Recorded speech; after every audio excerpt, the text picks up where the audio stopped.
13 Real estate investing strategies for beginners. Real estate investing can be particularly daunting for the beginner investor.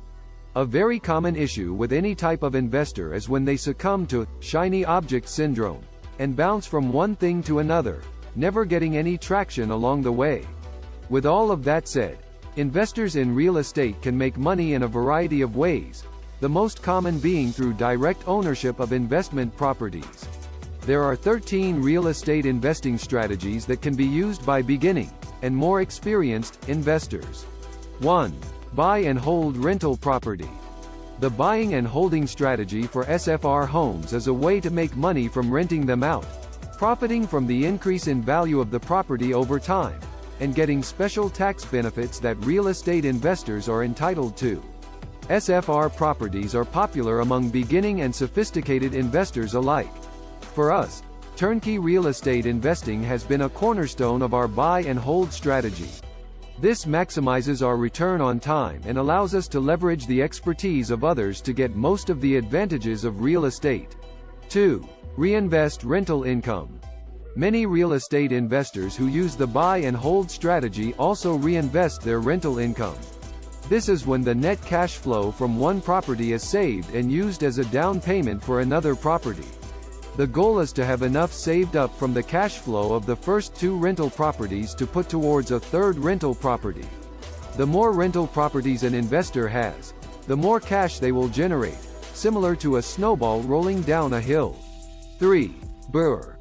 The BRRRR strategy involves buying a fixer-upper property using short-term financing, making any needed repairs, renting to a qualified tenant, then refinancing and pulling cash out once the property has a stabilized history of positive cash flow.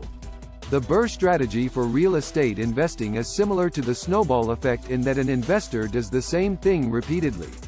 One of the potential problems with the BRRRR method is that short-term financing often has high loan fees and interest rates. 4. REIGs. REIGs allow investors to pool their money to purchase rental properties. The group then manages the property, so the investors don't have to. The REIG will take care of marketing, screening tenants, collecting rents, managing the property, and doing maintenance in exchange for a percentage of the monthly rental income. An REIG, Real Estate Investment Group, may be a good option for people looking for a more hands-off real estate investing strategy. 5. REITs. REITs are public or private corporations that invest in various types of real estate, such as residential BTR subdivisions, commercial real estate, or special-use properties like data centers and cold storage facilities. Real estate investment trusts can add diversification and income generation to your investment portfolio without the hassle of property ownership. Properties that are investment grade and held by a REIT are usually leased to tenants with good credit on leases that last a long time. However, REITs don't have some of the same advantages as directly owning a rental property, such as having direct control over property management decisions. 6. Crowdfunds. Crowdfunding for real estate investing is done online, where investors pool their money to buy shares of commercial or residential assets, such as new home developments, apartment buildings, or stabilized commercial real estate. Investing in a crowdfund can give you exposure to properties that you would not be able to invest in otherwise. One drawback of crowdfunding is that shares are not very liquid and may be locked up for a period of time until the project is more stable or during periods of economic uncertainty. 7. Private lending. Private lenders provide financing for real estate projects by lending money to developers in exchange for a return on their investment, rather than investing money in the equity of the property. Private lenders loan money to real estate investors looking for an alternative to traditional financing sources, such as home flippers, rather than purchasing rental property themselves. In the same way that a traditional bank does, private lenders make money from loan fees and interest rates. However, fees and interest rates are generally higher. 8. House hacking. House hacking refers to buying a property, typically a multi-family home or a single-family home with extra bedrooms, and then renting out part of the property to tenants.